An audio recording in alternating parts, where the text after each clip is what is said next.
everybody. What's going on? What's up, fam? Thanks everybody for showing up here. Thanks for sporting your patience. Thanks for dealing with me while we hang out here together. That's Church of Eight Wheels, of course. That's my intro, outro music. I like to jam. I like to dance. I like to have a little bit of fun because this is supposed to be for fun. Let me know if you can hear me. It's great to be here, folks. I really try to do these streams as often as possible here on my YouTube channel, Cheds Trading. It ends up being about once a week, either Tuesday or Friday. Because I do Bitcoin Live twice a week where I'm a founding analyst. I've been doing that for about 8 years. And I try to save the best of what I've got for Bitcoin Live. And like if I'm traveling and stuff, I can't always like do like a YouTube stream. So when I'm here, I think it's special and I try to give you my best. So thank you folks for being here. Of course, I am on Twitter at Big Cheds. It's probably where you know me from. I try to put out like a lot of chart observations. I teach Japanese candlestick theory, classical charting, all that good stuff.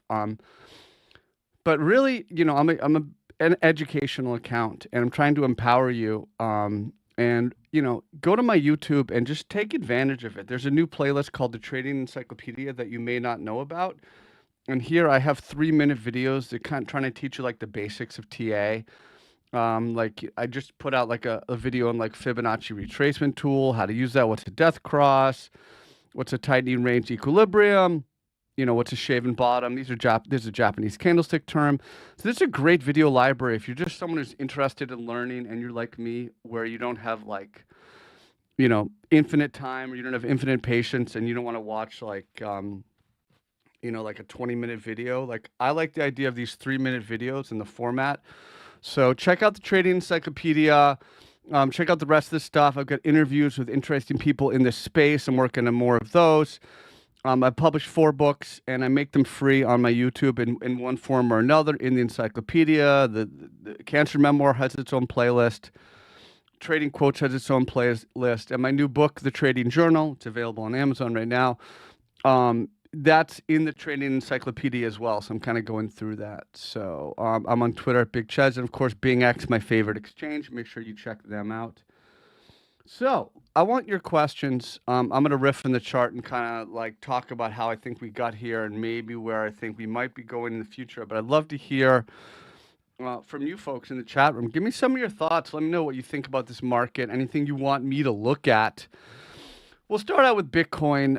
Let's set the table. It's an important, with time frames that you understand what the higher time frames are doing. Even if you're someone who's a short time frame trader, you're trading even 15-minute, 1 hour.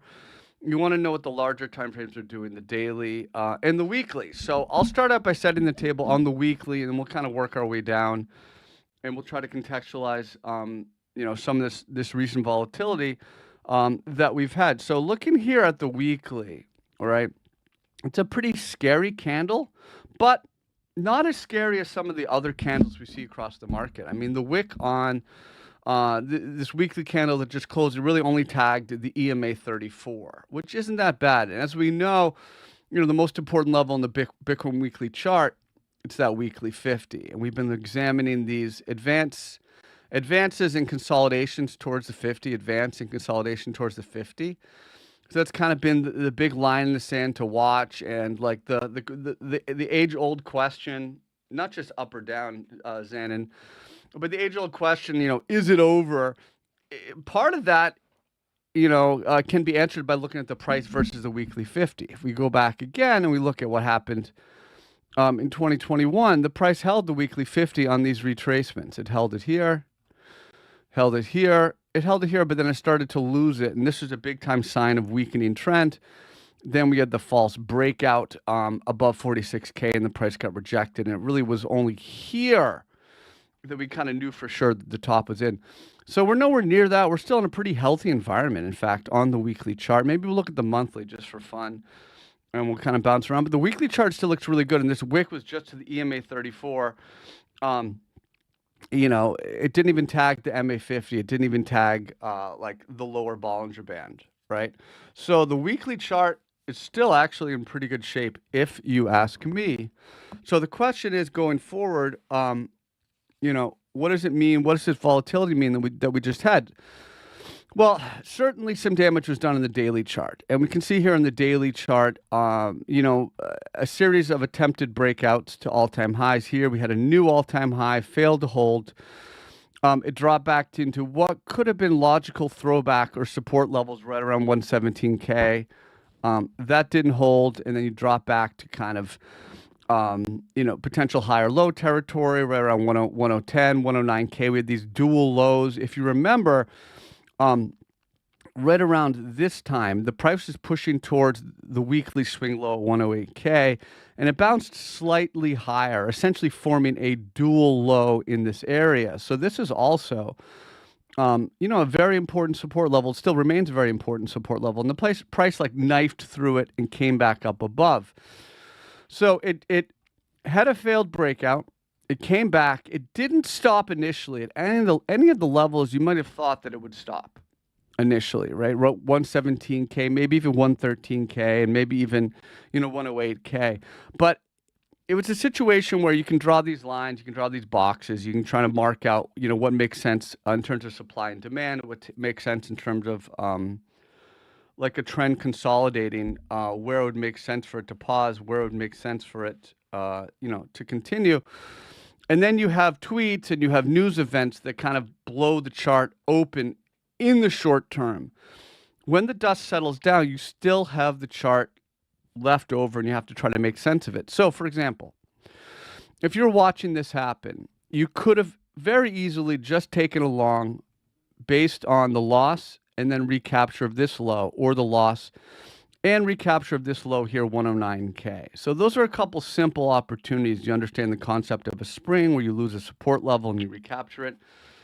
You can use that. Great questions coming in. I'll get to them. You can use that to take a long entry, but that's hard to do when there's all this fear. There's a lot of fear in the market. There are a lot of people saying it's over. There's a lot of people saying what they know is going to happen, even though no one really knew in the moment. All you really have is kind of logical levels to watch. So the price dropped and then it started to consolidate. So let's look a little bit of a lower time frame consolidation and see how one might have played this so far. So we get this shock drop here, okay? Pretty big drop, boom, all the way down to 105K. Now, compared to some of the other market participants, again, this wasn't that bad, right? Because market participants, other charts, the order books were thinner, and there were more like liquidity events and more like liquidations and stuff like this. This actually just looks like a pretty standard Bitcoin drop. I mean, I've been doing Bitcoin since 2017. This isn't that crazy a move for me, but we'll see some more wild moves as we kind of look around the market. But say, the question back to how you might have played it. Well, you could have taken this wick and just looked at this structure here if you wanted to and said, I'm going to take a long when the price recaptures this low. And then I can use this to manage my risk. So I'm back up above, here it would have been 109K and your stop loss would have been just below. And you did really well on that trade if you took a little bit of profit. But I mean, I was on vacation, I was traveling, I didn't play it. Other people might have. I'm not saying like I exactly took this because I didn't. It happened very quickly. I wasn't even at my computer. I was like walking around, somewhere else. But what you can observe is after the wick, you can kind of look at the structure and you look at the flattening of the bear trend here, the flattening of the bear strength, kind of looking for momentum to turn around, and it starts to form here. It starts to form a range peak. It started to form a kind of a local meaning, nearby range peak right around 112, right? So we kind of zoom in a little bit. So I think I have a tweet. I think I put out a tweet right here because I try to give you guys a heads up. I know that like not everyone can watch the chart, quite as much as I do. So I try to give you a little bit of a heads up of what I think when I'm seeing. So I put out a tweet here. Let's see there. And then, because I was initially saying basically, there's no bottom yet. And this is right here. We're at 109.9. This is just after the drop. And I'm saying like, there's nothing yet. It needs time to cook, folks. Hang in there. I know a lot of people are watching my feed and kind of wanting me to hey, Cheds, help me out here. And I'm just doing my best, right? And I'm basically letting you know nothing's going on. But here was the first sense of maybe something, because you had a range low retest. And so I said here, range low retest. Had a little retest, and then it bounced off of the retest, and it started to set the range peak. Now I set the tweet, 1H, Bitcoin 1H means like 1 hour, looking to reclaim 112.5. So we did our range low retest, and then we bounced into what was a pretty well-defined range peak. The idea is that we know the weekly is an uptrend. We know that the daily is an uptrend. And so you're looking for opportunities to ride with the trend. And so even with this kind of scary drop and it's over and it's Jover and whatever, you still want to trade with the trend. You're still looking to buy a dip in a downtrend. And so when you get this bounce into the local range peak, it's telling you, pay attention, another potential long trade here. So you had the initial sweep and recapture long trade of this low. In my view, the next best is right here on the break of the 112.5. So we're looking to reclaim 112.5. And then it starts to reclaim 112.5. Bitcoin daily flexing inside up. Cheds, what does that mean? Well, I mean, luckily I have videos and all this stuff in the encyclopedia. But let's go to the daily now. So we're starting to break here, break the 112.5. And somewhere in this candle, here's the inside bar. So here's the mother bar. Here's the big candle. I'll get to your questions in a second. Here's the inside bar. So inside up, we have a move, mother bar, inside candle, completely contained within the range of the prior candle. Not necessarily a harami like with candle body, but just the entire range of the candle. So it's a classical charting. And inside up. So it's forming inside up. And in this sense, you're thinking it's got a pretty good shot to get all the way up to 117K. Now, we only got to 116K. What is the high here? 116. But I feel it's pretty reasonable. Flexing inside up, right here at 113. It's got a pretty good chance to bounce into, broken into lost support. This should have been support. It wasn't at 117. So we had the inside up. And then what happened was we got a rally to 116. We got a rejection and then a lower high. So we now have a lower high. Okay. We have our high here. Now we have a lower high to watch as the price continues to consolidate, right? We have our high. We have our lower high. Now we have our low. It's a little bit tricky with this wick, but I think we have our low here. The question is, do we get a higher low somewhere in this range? So we set our lower high, maybe a higher low in here somewhere, right? Maybe we get something like that, right? And that'd be logical. That'd be an equilibrium. That'd be a tightening range. And that's all within context of the daily uptrend. So you're looking to buy dips. You're looking for opportunities. You had a couple opportunities here, had an opportunity here, had the opportunity here. But what about now? What's going on right now? Well, we have our lower high again. I think you look for a higher low somewhere. There's a little bit of a 1H bounce. I'm not going to overinterpret this 1H move. There's not much to say about that, right? But we have the rest of the market to try to help us make sense of what's going on. We have Ethereum strength. We have potential strength or weakness of Ethereum versus Bitcoin. We'll take a look at that. And then we have Solana. We have some of these other market players, Hype, some of these meme coins, which are making interesting moves. And a pretty clean bounce and rejection at 42.50. I put out a tweet yesterday as we were here we go. So I first indicated Ethereum flexing a 3,900 reclaim. Again, the simple idea is that if you lose a support level and you reclaim it, you can use that to structure a trade because your risk is well defined. And it even had a throwback here to that level. It dropped back and this candle's low was roughly around 3,900. So in this wick, you're panicking, you're freaking out. You're thinking, volatility often leads to opportunity. And I'm looking for some opportunity. I want to see if there's something out here. You very simply can just use the loss and recapture of this low for a long trade. And I gave you a heads up. It's flexing 3,900 reclaim. And then I'm letting you know here, it's trying to reclaim 42.50. But the way I drew the box, I'm also telling you that it's bouncing into lost support and its potential resistance. So we see the initial rejection at that 42.50 range. So in many ways, it's actually quite logical. And what Ethereum is telling you now is very simply just watch for a 4250 reclaim. You can take a long there. You can even take shorts on bounces into that level, and you want to watch 3900 given the recent price response.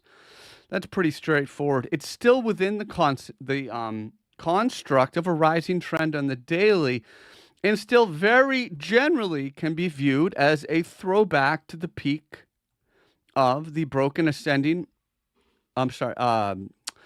descending, broadening, right-angled wedge, which is, the bullish pattern everyone was talking about with the measured moves of 6,500 to, 10K, depending on linear or log. So when you digest for Ethereum and Bitcoin, what just happened, it hasn't really changed the high time frame that much. What's up, Zan and Andrew? RG, nice to see you. Simple, Daniel, Hero, Chris, Jarwa, Simple. Folks, let me do some questions and we'll kind of go to some alt here. Let's see here. Let's get to the question. By the way, folks, thank you for hanging out here with me on my live stream days. I try to do them twice a week. I don't always reach that goal, but I've got a ton of great content here for you on the YouTube channel. All right, so the question is, thoughts on XRP short, or has time passed, says Chris. Well, XRP short.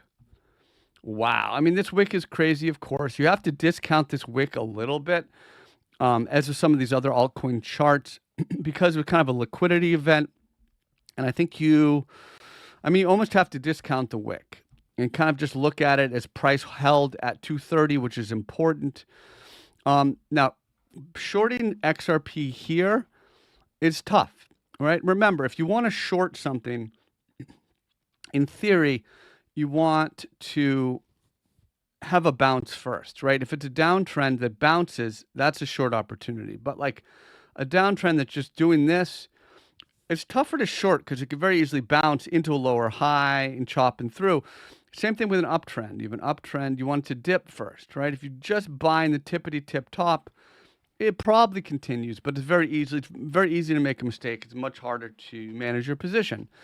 So in this situation, if you're wanting to short XRP, I think you'd probably need a bounce into the underside, very clear underside of loss support, 275 range.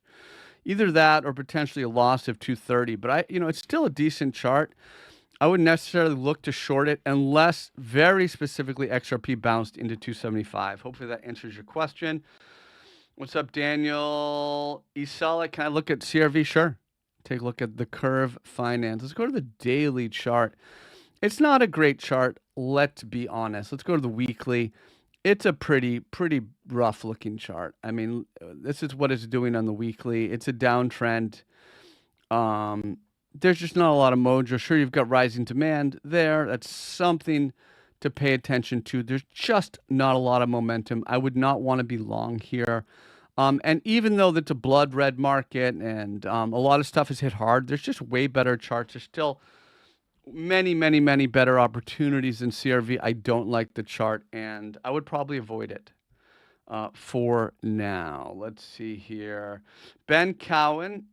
He's the Cryptoverse guy, right? He called a good chance Ethereum sees all-time high soon. I mean, that's quite reasonable. Look at the weekly time frame. It's still quite bullish on the weekly. It's still a bullish throwback to the top of the wedge. I think that's quite reasonable. I have no issues with that call. I think it's more likely than not. What's up, Slim? Thank you. Xander wants to know, is it over? I mean, there's no way to know if it's quote-unquote over because thus far, and we're talking about Bitcoin, it's still a pretty strong trend on the weekly. I mean, even we talked about monthly quite a bit. Monthly looks really good. It's priced above rising EMA 8, aka primary uptrend support. I have a video on that in the encyclopedia, not only on my moving averages, but what the concept of primary uptrend support, right? Primary and secondary uptrend support. Like, go watch that video. That's a good one. I'll explain it to you. So it's just straight up uptrend. Monthly, weekly looks really good. For it to be over, we have to at least start to lose the weekly MA50, okay? Slim wants to know, you love my thoughts on Solana. Yeah, let's take a look. Hope everybody's doing well, but hope everyone's having a good week thus far. So Solana, nice response. And I did put out a tweet on Solana recently. We'll see if I can find it. I do put out a lot of stuff here. I'm making fun of Capo just for fun, though. He's okay. But give Capo eating filet, Capo eating ramen. Dash, there's Bitcoin, there's useless meme coins bouncing like crazy, BNB, unbelievable. And here we go. So I put out a tweet on October, 11th. And here's Solana. Solana, 2 tests, right? As of this tweet, I'm basically saying 2 tests of the daily MA200. That's the blue line in classical charting. That's the trend. The simple moving average, equally weighted 200 candle. Again, as a reminder, I recommend first of all, what's the difference? You can just watch, I have a video specifically on, moving averages, exponential versus simple. And the idea that really exponential is for short-term moving averages because the price is more sensitive. The moving average, rather, is more sensitive to the price and makes more sense to use it for interactions in a lower time frame. I think for 50 and higher, you want to use like a simple moving average. I know that's a stylistic thing, but in any case, 200, simple moving average, this trend in classical charting. So as of this tweet, the price is testing it from above, but you have confluence, meaning you also have the price interacting with the 200. That signal or that piece of information also lines up with the fact that it's very generally just a throwback, right? Here's the peak of this consolidation range, and it's just a retest, okay? Very simply just a retest. So price tests can still be viewed as a throwback. What's a throwback? It's a bullish retest. I have a video, search for throwback. I have a video specifically on that. And there it is. So you have the price. It's a crazy environment. What do I do? What can I do? I want to play something good. Bullish throwback, hold on the MA200, and a pretty decent bounce from there, right? In the meantime, right, you really want to see some rising demand hold. You see initial response in 190. You want to see that hold. It's not necessarily out of the woods. You've got lower highs. The price is clearly still consolidating, but rising demand structure. The chart still looks pretty good. It's a grinding higher type of chart. I would rather be a bull than a bear, and I'd want to see that 190, 195 hold. Arjeet says, what books would you recommend if I wanted to learn the basics of TA? Great call. So I have a tweet. You have to search for it. Search for Big Cheds. You can type /Big Cheds. Type textbook 2022, and I list like 4 books.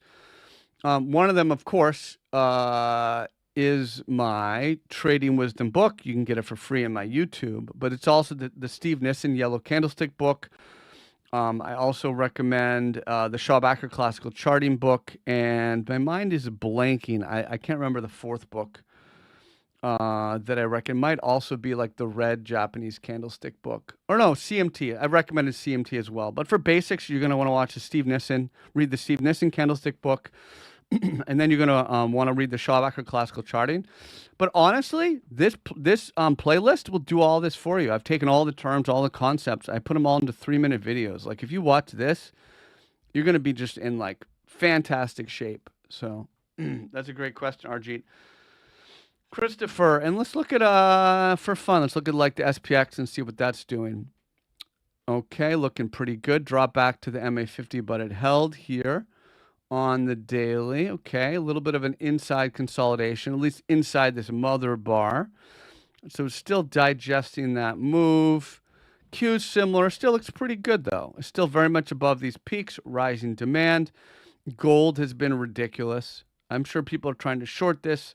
I mean, I understand the idea of shorting an uptrend. You want to catch the nut move, but you got to be careful. Trends tend to continue. Gold is super hot. Silver, super hot as well. I think a Bitcoin dominance in this chart. We'll take a look at that. A big spike in Bitcoin dominance on that drop, but it is generally still cooling off from what was kind of an epic rise in dominance. Since that bottoming. This is when Bitcoin bottomed at right around here. Bitcoin was bottoming in 18.5, if you remember. So a little bit of cool off in that, and I think some people, MicroStrategy is worth taking a look at. There was some, my colleague Bob Lucas put out a tweet, and I'm just curious. Yeah, I mean, the issue here is the trend has rolled over. I mean, you see the loss of the MA200.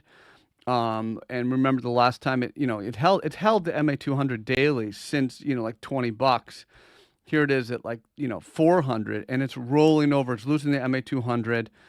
It's actually turning into a confirmed downtrend with price below a falling MA200.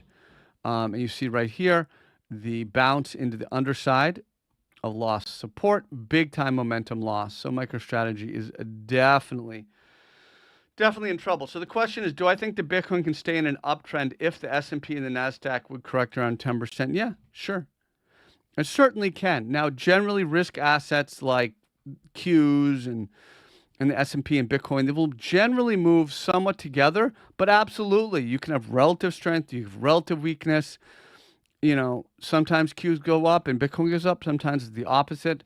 So absolutely, if those correct 10%, I mean, Bitcoin has a lot of room to go to still be an uptrend. Look at that. Look at the weekly MA200. It's all the way down here. And look at this beautiful price distance to this MA200. I mean, this is a mega, mega, mega strong trend. So Bitcoin can absolutely still be in an uptrend if NASDAQ and S&P drop, like you said. It's a great question. I'm scrolling through the chat room. And if I miss your questions, I apologize. It's just me. I'm just a dude in an orange mask hanging out, trying to have fun with my homies here. What are my thoughts on BNB? I mean, I've been long BNB for a long time. It's one of my best trades in a while. And I did put out a tweet around here where I basically said it doesn't get enough respect. It's, doubled from there. It's grinding higher. It's a gorgeous chart. I wouldn't want to be a bear at all on this. Here's the weekly chart. We'll just get a little bit closer look at the daily. Nice recovery, and we see the price responding right around 1080. I think that would be your local pivot. Again, you have to discount these wicks a little bit. They were such abnormal wicks, and people, all wicks fill. No, they don't. Most wicks fill. No, they don't. They really don't. That's a misnomer, or that's just a misconception. So just watch here locally. Sure, it could be forming a double top, but even that double top trough or the low would confirm right around 1070. You're watching here anyway, so just watch 1070. I'd probably buy the dip there if given the opportunity. Let's see. When do we know the daily uptrend failed in Bitcoin? What's up, Andrew? When do we know the daily uptrend failed? Well, if it starts to close below the MA200, and if it starts to close below this range for the daily, that would certainly be a loss of momentum. So it's going to be very important for the bulls to hold 108, 109, Andrew. I think that'll be critical. Will this bull run ever end? I don't know, Harris. I mean, yeah, I guess so. I mean, you need bear runs, you need bear markets to consolidate, to rebalance things, to allow for the longer term for the price to move higher. So I don't necessarily fear, that, or think, oh no, the bear market, there can never be a bear market. They'll come. But it's hard to necessarily predict exactly when that's going to happen. Pengu, sure, I'll take a look at Pengu for you. Folks, thank you for being here. Everybody who's here, I would encourage you to check out all my great stuff on YouTube. My third book, I'm doing that for free. I'm going to record another chapter after I do this live stream. Trading Encyclopedia, 3-minute videos teaching you professional TA, and all my books are here. You can get them in various versions, all the interviews. Yada, yada, yada, Lobster Bisque, Bitcoin Live. So the question was about Pengu. Yeah, I don't like how it is on the underside of kind of the 03 cents area. Now, overall, it's a pretty good looking chart. I mean, it's still new. Very nice rising demand trend, well above that range peak. But the initial loss of momentum is of concern and might make you wonder, are we going to drop back and maybe test around here again? So it's a very overall pretty strong chart. The local momentum would make me pause and be concerned a little bit. Okay. Robert says this morning on CNBC, Larry Fink said the tokenization is everything is going to happen. I don't know anything about that. I'm not a fundamental analyst. So what would be the best way to invest and have exposure? I would just buy Bitcoin. Robert, I would just dollar cost average Bitcoin and buy a little bit every week and don't even think about it. All right. Let's see. Hey, Cheds, love the content, especially in the encyclopedia. Thank you, Cash Money. Appreciate that.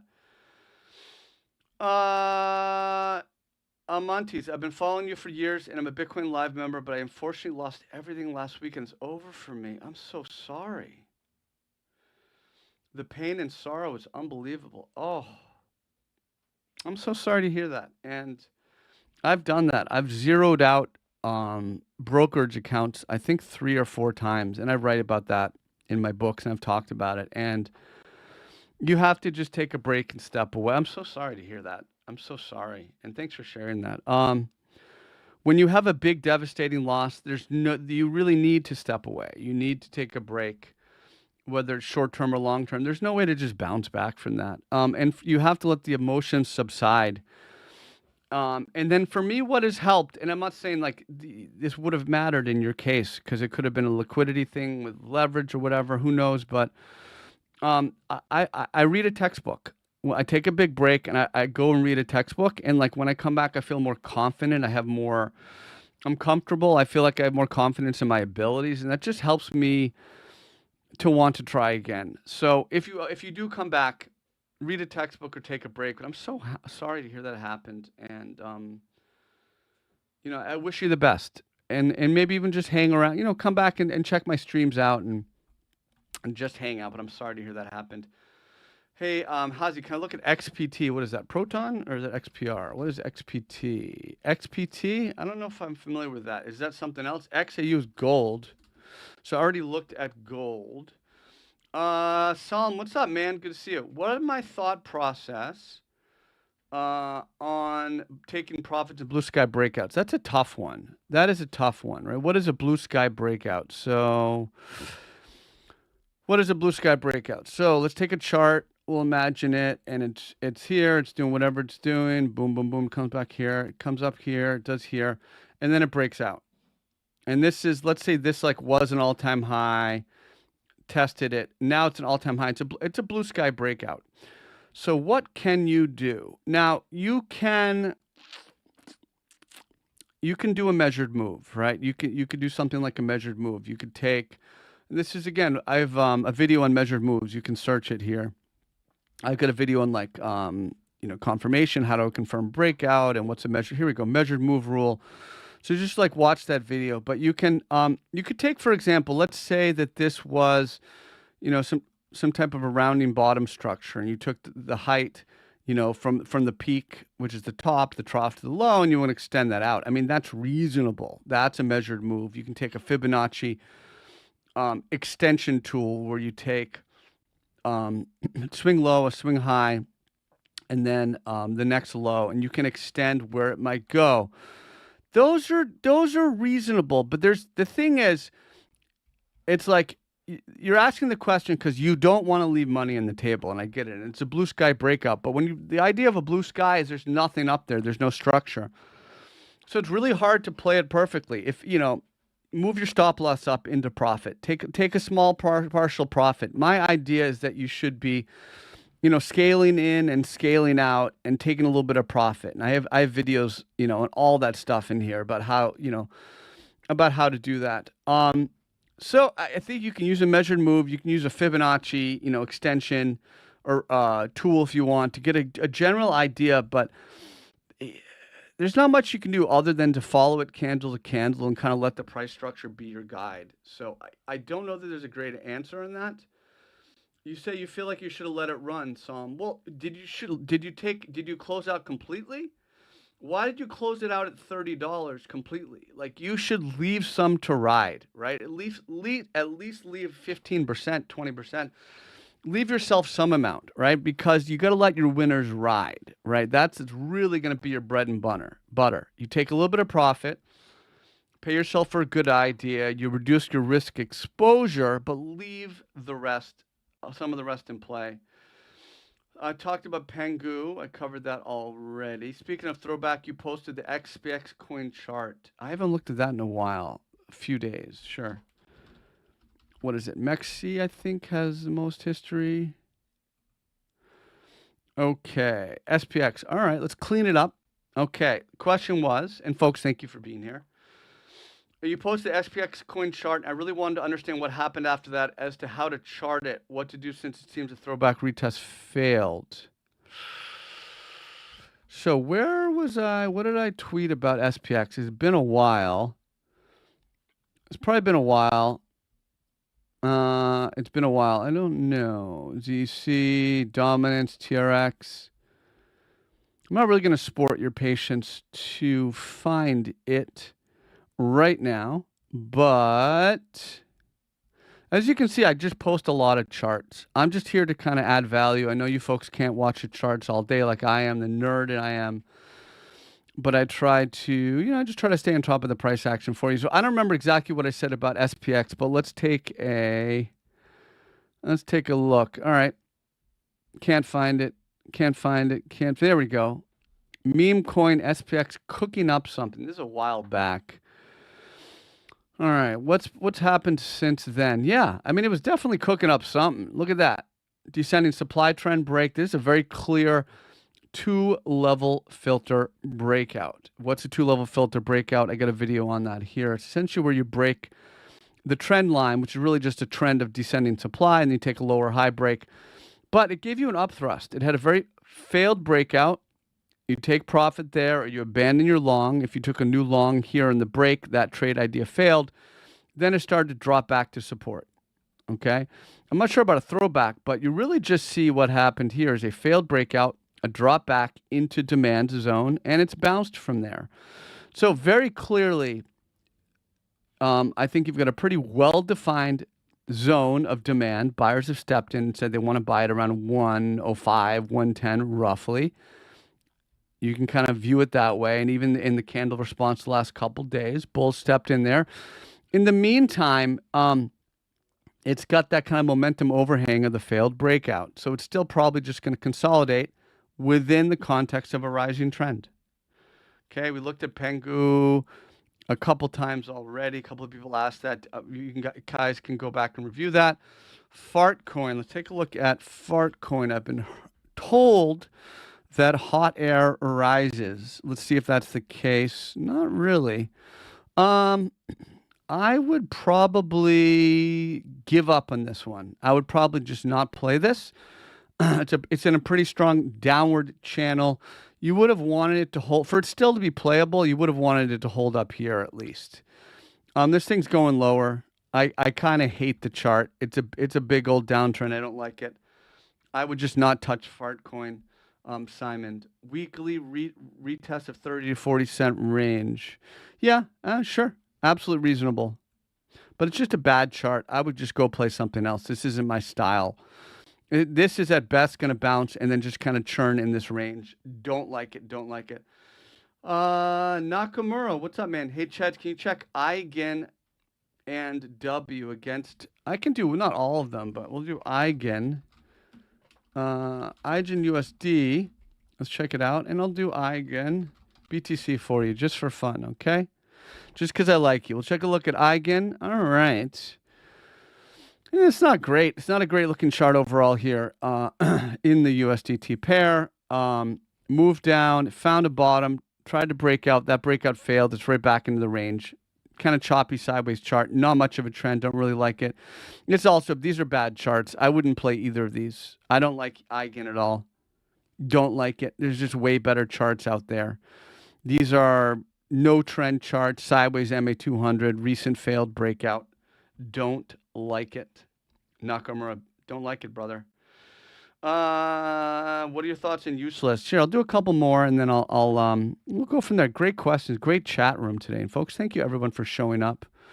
So let's take a look. Here's on MEXC, I believe, which has the most history. I mean, this is way stronger than like Fartcoin. Play useless. Don't play Fartcoin. Don't play Eigen or whatever, Eigen or whatever. This is a nice looking chart. Big bullish move. Push back into all-time highs, trying to break out. You may get a blue sky breakout here. And then again, you'd say, well, maybe that's my measured move. Maybe that's my target. You look at something like that, but that's all the best you could do. This looks good. Useless has a lack of history. It's the only thing really going against it. But this is definitely a bullish chart. Folks, most of us are here for Bitcoin. So I want to kind of reiterate that the weekly trend is very much intact. We don't really see that much damage at all done on the weekly chart. right? The price, tagged EMA 34 and bounced. Hasn't even tagged MA 50. It's holding it because it hasn't even tested it. And we know from prior cycles, and we know from within this cycle, move consolidation, these retracements to the 50 have provided very nice buying opportunities, resetting oscillators, resetting, supply and demand balance. We'll look at Zcash 2 in a second. Crypto man, bull or bear on what? You said you don't want to waste your time. Bull or bear on what? Crypto man, name a chart so I know you're talking about, Crypto man. But anyway, we've seen these retracements towards the MA50 provided nice opportunities. We're not even there yet. We're still pretty much, consolidating near the all-time high. And we can observe a very strong bullish trend. Look at the price distance to the rising MA200. It's a gorgeous trend. Here on the daily chart, a little bit more mixed because you can zoom in and we see the price breaking out and failing to hold, and then the price, failing to hold where you would have wanted to see it initially. And again, daily, 4 hour, these are trading time frames. That being said, even with a failed breakout and even with maybe a failed initial hold at 117, this is very generally still just throwback behavior, with throwback meaning where you have a resistance level, you break out, and you retest it. You're throwing back to broken resistance. And it's very much what we're still seeing here. So bulls are very much in charge of a very strong bull case, certainly as long as the 107, 108 level holds daily MA200 allows for all types of consolidation here, as long as that level holds. So the weekly looks really good. Daily, a little bit more of a mixed picture, but I think you can very simply just view this as a bullish throwback. Now on Ethereum, we have again the price very simply just throwing back to the peak of the right angle descending broadening wedge, which is a bullish continuation pattern and measured move, either 65 or 9,500 depending on linear log. Zooming in a little bit, we see the price bounced and rejected at 42.50. You can flip that. That can take a long trigger. Retest of 3,900, 3,950 is also a logical level to take along as well based on that structure. I did promise to look at Zcash, ZEC. I mean, that's super beautiful. Very, very beautiful. Price holding the rising EMA 8, aka primary uptrend support. We'll kind of zoom out to get a sense of what we're looking at. We have a rally. We go to the weekly time frame, a rally all the way into that 2021 high. Are we forming a tweezer top? Way too early to know. 5 days left in the candle. We're going to draw back to the daily chart. This just looks like a bull flag for now. Bullish consolidation. So that looks really good. But I gave you my thoughts in Bitcoin. I tried to give you a sense of multiple time frames here, a sense of like the weekly and the daily, so you can feel, pretty comfortable about where things might be headed and get a sense of how to, handle any volatility in the future. These streams are fun. I try to stream as much as I can. I'm traveling a lot. I'm not always able to do these live streams, especially if I'm traveling or on vacation. So I'm honored that you show up when I am here. And these are my live streams. I try to do it Tuesday or Friday. If you don't catch me live, you got to soak up the content. The Trading Encyclopedia 3-minute videos. Look at this. Look at all this great stuff. What is a line chart? When should I use it? 3-minute videos. If you have ADHD like me, these are great. Real quick videos to really, beef up, brush up your knowledge. So check it out. Brand new videos literally every day. I have a new educational video. Today was the fib retracement tool. Check out all that stuff. I've got free versions of my books here. I'm on Bitcoin Live. I do a twice a week full market report with the best team in the world that studies crypto. I'm honored to be part of that team. I'm on Twitter at Big Cheds. You know that, of course. And my favorite exchange, Bing X. You can check them out as well. But folks, thank you for chilling here with me on this fine day and this Tuesday. I hope everybody is doing well. I'm really happy that you decided to join, to share your thoughts, and just spend a little time here with me. So thank you so much. I'm going to finish up with the Church of 8 Wheels. We're going to jam out, and then we'll go from there. But make sure to hit me up on Twitter. Leave me a comment on the video, and make sure to show up for my next stream. I might do on Friday. And we'll see what happens. So, folks, thank you so much. Let's get dancing. Let's have a little bit of fun, and we'll go from there. All right. So, thank you. And here we go.